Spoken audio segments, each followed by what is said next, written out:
What is fundamental is Nnamdi Kanu did not jump bail. You have no reason to have revoked his bail. Restore it. And the Federal High Court is kind of toying and playing around with it, thereby continuing to create the chaos in the southeast, thereby continue to make the federal government waste money. Do you know how much the federal government is spending every day? Nnamdi Kanu is coming. They told us they spend 500 million naira. Somebody is signing off that check. Somebody is signing it off. Who is signing off? Who is making money from it? Extra allowances are being paid to all the security men who are in Abuja because of Nnamdi Kanu. It's your money. And we have been saying the case of Nnamdi Kanu is not such that we need to spend scarce resources on. The federal government is crying about money. They don't have. Ladies and gentlemen of the media and members of the public, I think it's very necessary that we make very clear what happened in court today.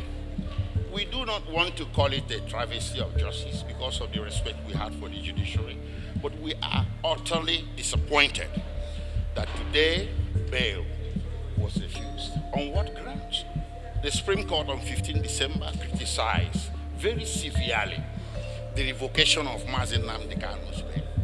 In several pages, which we are going to make available to the media, at pages 19, 20, and 21 of Justice Agem's judgment, he even suggested that the impartiality of the trial court in revoking Nnamdi Kanu's bail is suspect. We didn't mind all of that, but still we made an application, a fresh application, to my Lord, urging her to exercise discretion to restore Nnamdi Kanu's bail. She refused it without any reason whatsoever.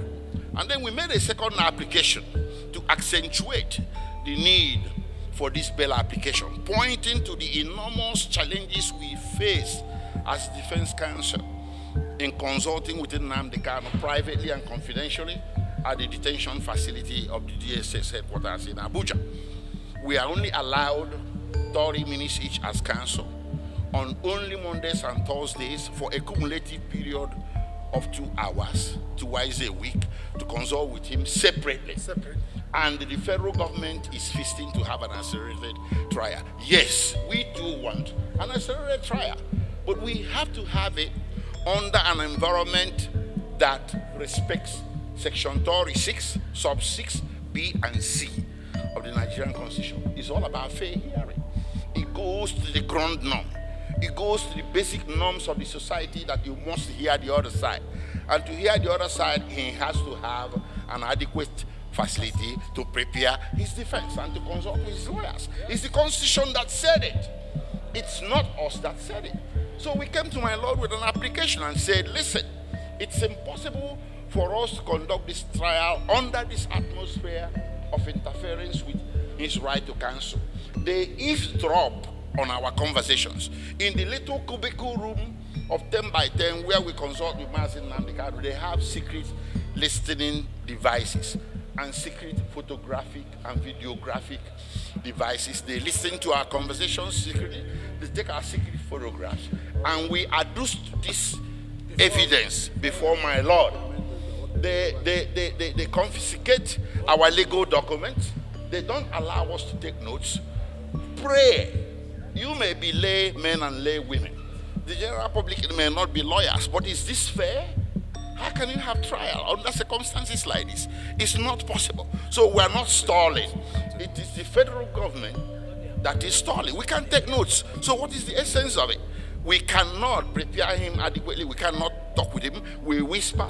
We put our lips to his ear. We talk sotto voce, and so on and so forth. So this is the essence. This is what happened in court today, where justice was turned upside down when our two applications that go to fair hearing were refused. But we're going to bounce back.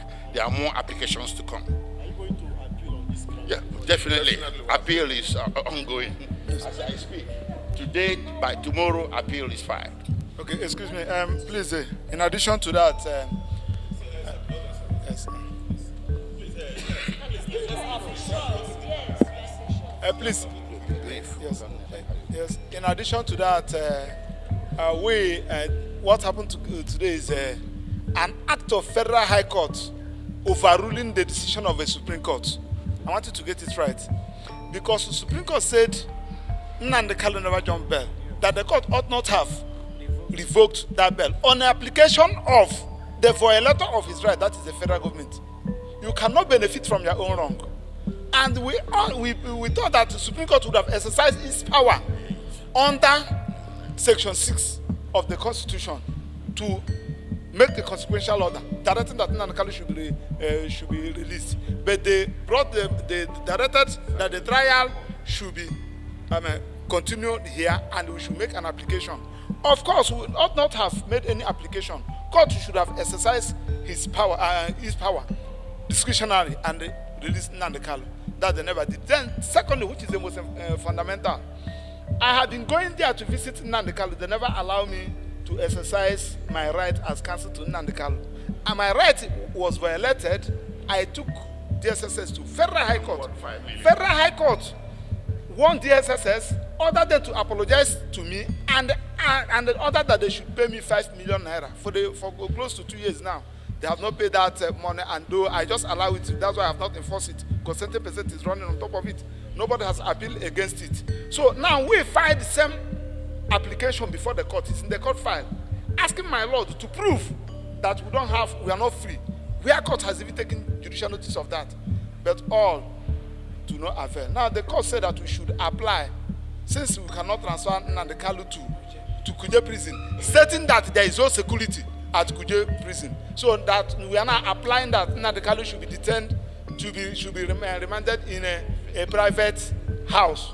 And we are suggesting Abia State Government House or Abia State Liaison Office. So that is the application. So that is it. Wait.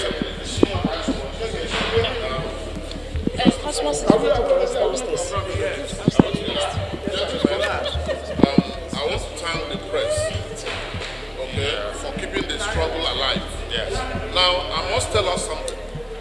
What happened today in this court is almost like an opportunity lost to bring peace, immediate peace, to the southeast.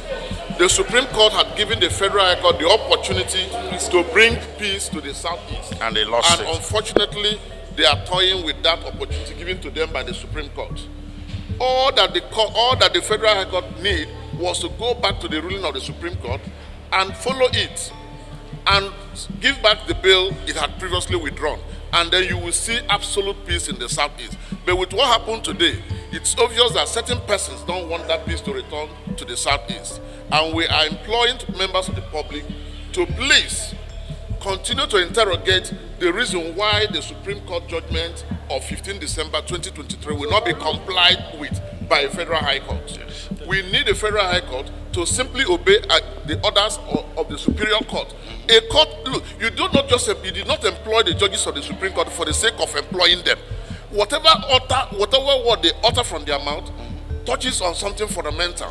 And in this case, in other circumstance, what is fundamental is Nnamdi Kanu did not jump bail. You have no reason to have revoked his bail. Restore it. And the Federal High Court is kind of toying and playing around with it, thereby continuing to create the chaos in the southeast, thereby continue to make the federal government waste money. Do you know how much the federal government is spending every day? Nnamdi Kanu 500 million. They told us they spend 500 million naira. Somebody is signing off that check. Somebody is signing it off. Who is signing off? Who is making money from it? Extra allowances are being paid to all the security men who are in Abuja because of Nnamdi Kanu. It's your money. Wait, and we have been saying the case of Nnamdi Kanu is not such that we need to spend scarce resources on. The federal government is crying about money. They don't have money, but they have all the money to pay all the security agencies. If you go outside, not less than 1,000 security agencies are on patrol in Abuja because of one single man. And tomorrow they will tell us they don't have money to pay salary of workers. So we need them to be reasonable. We need them to do the right thing. We need them to do the proper thing. Thank you very much. Thank you.